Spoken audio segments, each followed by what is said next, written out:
Disclaimer: this content is for educational awareness only, not a promotion.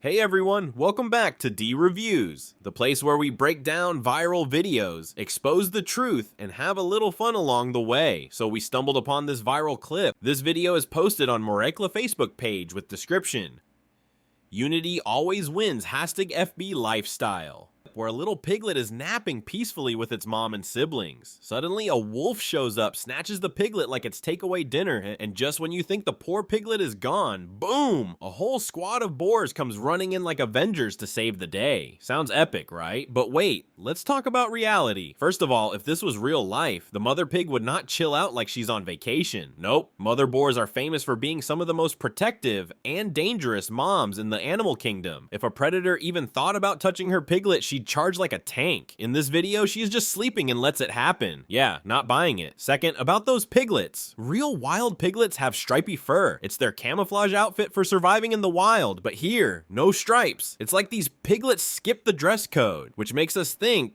maybe these aren't wild boars at all. Third, the wolf. Wolves are team players. They hunt in packs, strategize, and attack with precision. But this one just runs in solo like a cartoon villain and gets instantly chased away. More like Looney Tunes than National Geographic. And then comes the heroic boar rescue squad moment. A whole pack arrives at the exact perfect second to save the piglet. Sounds more like a movie script than wildlife footage, don't you think? So here's the deal. Videos like these are often staged, digitally edited, or even AI generated to trigger emotions, make you go aw or wow, and then rake in views and shares. It's less about showing real nature and more about grabbing your attention. At D Reviews, we're here to remind you, not everything that goes viral is real. Sometimes it's just digital storytelling in disguise. All right, friends, if you enjoyed this breakdown and want more truth bombs on viral videos, smash that like button, hit subscribe, and ring the notification bell so you never miss a D Review. Also, share this video so your friends don't get fooled by viral myths. Thanks for watching, and we'll see you in the next one.